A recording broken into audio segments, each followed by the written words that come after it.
Dolly.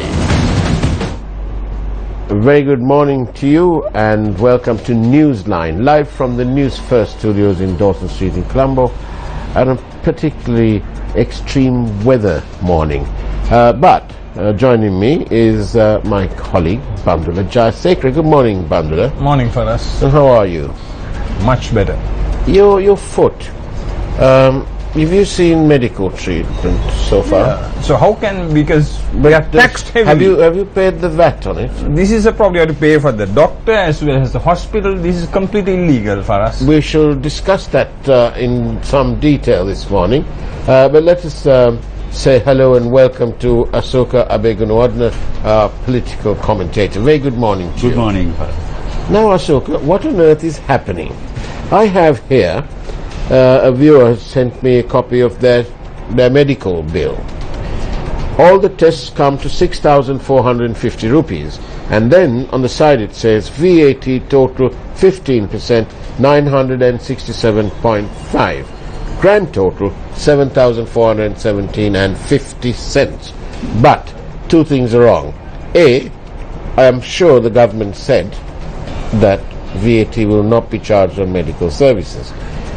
This says that they have, and it's paid. There's a big sticker that says paid. Secondly, on this receipt there is no mention of the VAT number. Why is that? And Isn't that wrong? And also, Asoka, the patient has to pay twice. That's from the hospital as well as from the doctor. Whereas So the does that- doctor pays the income tax. You Yes, don't so have to pay. does that mean the doctor's earning threshold has gone above the 12 million mark to be able to qualify to pay VAT? You should charge only from the hospital, from the patient, but not from the doctor. Right, now we've asked you the question. You tell us the answer. You got the ears and the eyes of the president, so That's you can right. answer. So can you tell us what's going on? Yeah, first of all, I am not the best person to answer this because I am not an economist or a person in No, but then sector, you- But you are the government. my viewpoint is that, well, the original intention of any government is to protect the poorer or the segment that should be protected, and to charge from the high end so that they can play role of a regulator sort of a thing. So now I think what we are discussing is to the government is trying to earn revenue from different number of ways From for the them poor, to survive. from the poor. Yeah. So the first case is that they should charge from the high end. That's the direct taxes, income tax and other stuff. Going beyond that, now we have the VAT, where that will be a general and indirect tax. So the government policy, the original policy was to identify in which areas we can charge and in which areas should be released, because it's part of the essential needs or the services. So, well, take the example of healthcare. There we have free healthcare. For that, it's there to protect the needy people, and we have the private sector healthcare services. There are certain facilities that can be obtained by middle and high Asoka, income let me groups. Yeah. Now today there was a news item for us. Even at Sri Jawadhanapura Hospital, government hospital, they are charged VAT. And also don't differentiate private and thing. Now you go to any private. Now these are the poor people now who go. Things have changed. Yeah. They that's go what- for medical Yeah, that's benefits. what I'm Because going there to are say. many Yeah. small Yeah, clinics. I agree with small that. That's what I'm going to say. Now even it's government, there are government-owned privately providing services like Jawadhanapura and others. My point was that now we need to be very careful selecting the target groups and how we are going to protect them and charge from the high end. For that purpose, now the services such as electricity, communication, water, and healthcare as well, the education. Now we need to be very careful how we can impose tax on those things, because it will be catering not only to the rich or the high end, but to the poor and the moderate people as well. So how we can distinguish this? Well, I'm not the best person to discuss about the healthcare, but I can give you an example from my profession electricity sector. Now we have an electricity bill. Now, how can we say it's a basic need or a luxury item? Because now that depends on the appliance we use. For the public, it's lighting and TV and other basic stuff. Yeah. But for the high end, it's AC and other appliances. Sometimes maybe 4 televisions in a So house. how we charge from the high end only? That's the issue. So here we had a mechanism. There's a charging. The tariff system was there. Yeah. For the if you are charging a higher, if you are consuming a higher number of units per month, then you will be having a higher tariff.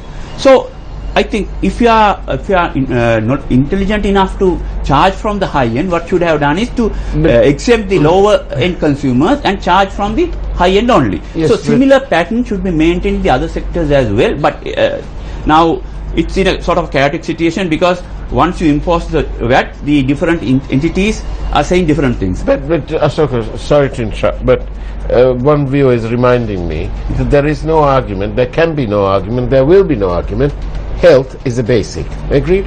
No, the problem is there are levels of healthcare services, not only for the poor, for the rich, but still now. But health is health. Without going through the proper processes, you can get the expert services if the rich wishes to do so. Yeah. So it's not blanket. We can say whether health, nutrition is basic. Even but private depending hospitals on are the way full they are of accessing ordinary it. poor people. No. For us, they are sleeping on the benches. I saw it. That's exactly the point. They are sleeping That's on the exactly the point. benches. Now, Right. to strengthen that sector is very important rather than addressing the other issues. So, Yeah. I agree with your point. Because now take politicians. Anything they go to Singapore and they go to other countries, they won't stay, go to hospitals. Asoka, here. now this issue of where I was pointing out that they are collecting VAT without putting their VAT number on the bill. Yeah. That's fraudulent.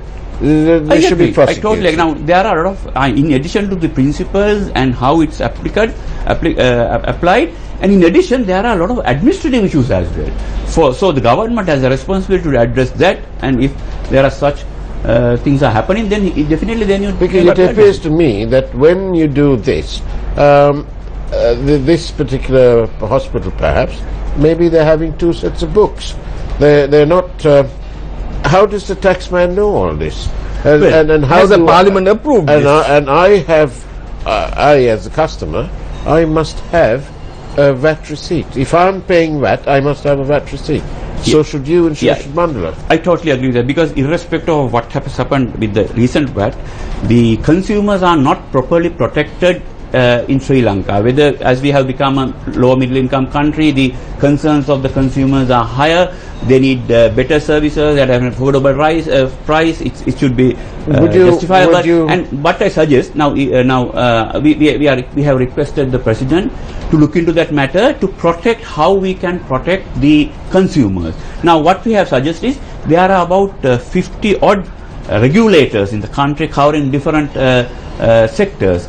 And there's no understanding, and there's no link between the consumers and the regulators who regulate the sector to protect the consumers. So what I have suggested through SEMA, we have requested the president to convene all these regulators and see why they are not protecting the consumers, because they don't have a proper link with the consumers. On the other hand, consumers are not properly organized. So what we are suggesting the government is to strengthen the consumers and link them with the regulators, so that these Consumers issues, are bullied. But all this is very all neither here nor there, because can we just agree that this thing that I'm talking about, this bill, is fraudulent? Without the VAT number, it's fraudulent. Yes, definitely. Right. So now, To best of my knowledge. as a government man, would you like to ask me for the details so that I can give you the details, and then you can get somebody to prosecute these people? Now, I agree. As an individual, I But as a government don't have man. that responsibility. But the issue is now where are the consumers complaining? They are complaining to the media, because they have no other options available in the country. So that's the exact point I am raising. Because when there's an issue, consumer should be freely and without any obstacles, he should be able to approach these things and convey that message, so that the government should take the initiative to rectify those Government things. is not. That's While exactly the while point. you have committees, Citizen Silva and Citizen Perra suffering. Yes. that's why I'm saying that now in the modern era, with the systems there right now, we need to have a more powerful consumer movement, and also the government should encourage the consumers, and they should take the initiative to build the capacity of the consumer movement so that this gap can be bridged. So that's exactly the point I was raising, but I don't think it's the most just for this moment, but for the long term as well. This is the only way out for any citizen in the country to approach the government and to resolve their issues. So let's say this way, put it another way. A viewer, how is Yar Parlanair today? How well does it affect the common man?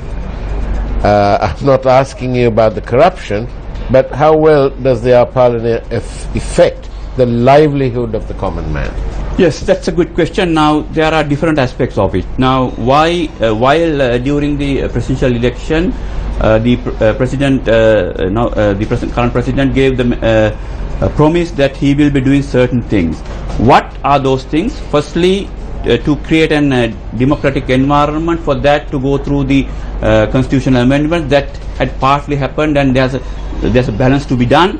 And in addition, most important part is to form a national government with the consent of the both major parties to formulate long-term policies, strategies and actions, so that at least for a 2-year period they should work together. They have a memorandum of understanding between them, so that they can place they can establish the mechanism, so later on they can confront with each other how they are going to do it. So towards that, let me tell you. Now I was engaged with one sector, that's the agriculture sector, a toxin-free nation issue. That is gradually now we have initiated that process, and we have the policy in place, we have the plans in place. Now it's implemented currently. And the second one we are about to launch during the next month. That's the public transport sector issues, where we are discussing. Now there was a battle between the competition between the CTB and the private sector, and among private bus owners. Now we have a plan to resolve that issue, to come up with a common program. Asoka, when did you use public transport last? Can you tell me? Can you tell me? Please, long time ago. 10 years ago? No. 5 years ago? About 2 years back. Because but Asoka, now I don't have my point, so I'm using official vehicles. No. But when train. Yeah. Now then, you said that the people complain to the media. Yes. Well, that's because the media has become the watchdog. We've had to be, because there are no proper watchdogs. I don't really know what on earth the Consumer Affairs Authority are doing, because, to put it quite bluntly, they're doing jack. They're doing nothing. And so we've had to become the watchdog. Now, there's another viewer who's saying, quite simply, I only want to know the answer to this. Does VAT apply to medical services? Because I'm going for a test later today. I believe it will be applied if it's getting services from the private sector. But there are certain exemptions which I'm not familiar with that. Now, as you have pointed out, Going at 10 o'clock, I will come and give you the bill if you can get it reimbursed. Don't pay it. No, add to that. He was Don't talking about pay the bill. agriculture. Tell him, when you go there and you look at the bill and they say there's no VAT number, say to them, I'm not paying this. Yes. Because there's no VAT number, we're not paying. And I will say, I'll give it to Mr. Asoka Abegunuseka. I But also, for us, Asoka was talking of Minister of Agriculture. Last week we had MP Viduru Vikramanayaka. He said the Minister of Agriculture should be closed down. he's sitting on the position. But he also Now said the that point we is, should now sell what that. we are suggesting is, now we can have a major breakthrough in the agriculture sector if we go for non-toxin agriculture. Worldwide there's a huge market, the organic products. So we can cater to that market if we are going for a toxin-free nation. But this, so that emphasis will revive the agriculture sector altogether, rather than going abroad for unskilled labor. We are tired of theories. It's happening on the ground. But Asoka, all these things are, as my colleague says, theories. No, we've been doing it in 3-year period. Yes, but the thing is, right now, these people, the farmers, the rural areas, the telephones has become an absolute essentiality. They whack them with virtually a 50% thing. I heard a driver on the phone the other day. He was talking to one of the networks, and he was saying to them, "I've just put 100 rupees in, and it suddenly be all gone." Yeah. Why? So I had to sort of say to him, cut the line, but that's because they've charged you another 15%. And for us, even Yeah, I agree with that. even Now, the that's what coconut that's plucker. very much similar. Ashoka, to even the what I coconut suggested, plucker, the fishermen, they use the mobile phone to I do. agree. That's right, Now they do. it's It's a part basic- of the. It's a basic need to a greater extent. But beyond that, there are other ways. They are. I mean, not the poor, but people are using for not that essential. You want us to requirement. get back to No, telegrams and no, what I'm saying- telegrams. what I'm suggesting The is other that thing also to make a point is that this is a consensual government, but the lead party in this, the people with 106 seats, the UNP, they are supposedly the people who know how to run an economy. They brought this VAT in. What do you have to say about that? As an Well, advisor. my understanding is that the two major parties have two different policies, two different approaches, not only at present, but right throughout the history that was there. So the issue was, now the president's intervention, he is not comfortable with the government which is there right now, because his Yes, objective... because he's objective and he's people-centric.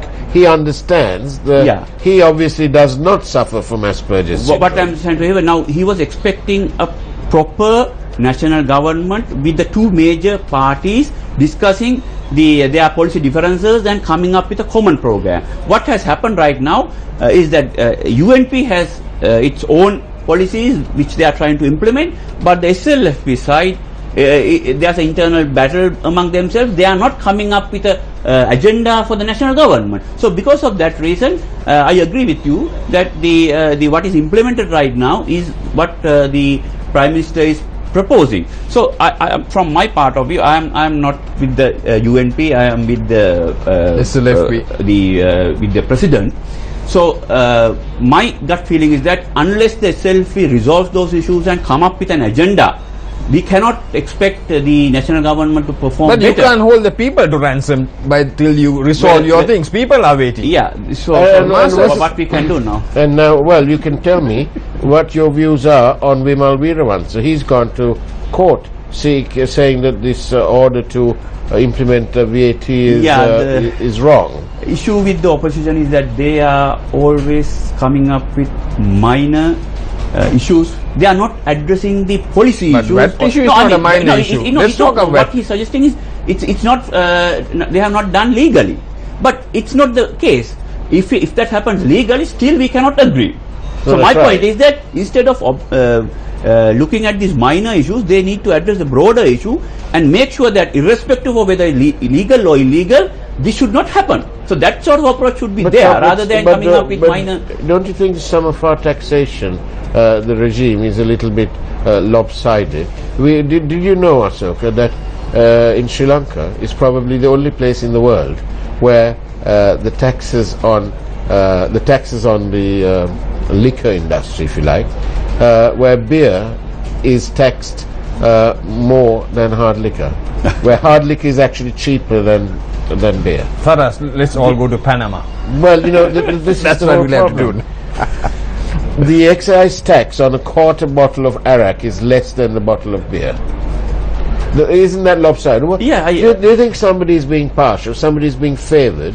What do you But think? I mean, now my viewpoint is that we should properly analyze these things and come up with a better regime altogether to address these issues, because they have done different things at different points without looking at the broader picture. So I agree with your point, and we need to be very carefully attend to this matter and resolve this. But I am not an expert on this matter. But the professionals, they are not. I haven't seen them coming up their own ideas to rectify these situations. Rather than they're just coming up with issues. But we need to understand how we can resolve those. So if you are to revisit that, restructure those things, then someone should take the lead role, and it's government duty to facilitate that process. And also, Ashoka, how much of interference can one handle in the running of the government? We've got the so-called joint opposition. That's a sort of anointed term. Joint opposition. Then we have the opposition. Then we have the opposition, and they seem to think that it's only issues in the north, and so we have this. But this joint opposition, aren't they being a real pain? Aren't they stopping progress? Well, the joint opposition, they are there because they have no clue whether they are belonging to the government or to the opposition. The issue is that, well, they were defeated at the presidential election and then later on at the general elections. So they believe that they should be in the opposition. However, the way the present government is structured, they can play an active role in the government as well. So the issue is they are not sure how they should approach. My suggestion was, well, first of all, you shouldn't discuss about the individual issues. You should discuss about the policy issues. What policies should be implemented by this government or a new government. So first of all, they should come up with proposals which should be implemented in the country. Then they can see whether the present government is willing to do it, to implement that. If not, then they should be in the opposition. There's no question about that. But the way this is structured, as they have an avenue within the SLFP to present their case, because if they have a firm policy document, then the Maitripala fraction can say whether they are in agreement with those or not. Then they can have a dialogue and first fix the policy of the SLFP. Then they can negotiate with the UNP and see whether that can be implemented through the national government. If not, definitely not only the joint opposition, but all the others also should join the opposition and take necessary steps. Then what happens to the masses, ordinary people, while you do all these things? My gut feeling is that if the people who are with the joint opposition come up with a specific policy document, then I believe that there will be no dispute between the two fractions within the SLFP, because both will agree to those policies. Then they can definitely negotiate with the UNP to have a better environment. So at the end of the day, I don't think there's a need for them to be in the opposition, because the president himself is the leader of the SLFP, so he can play a lead role if SLFP has certain policies to be implemented through the joint. How dire is the need for Mahinda Rajapaksa to accept defeat and retire gracefully? Well, and stop meddling. He once did that.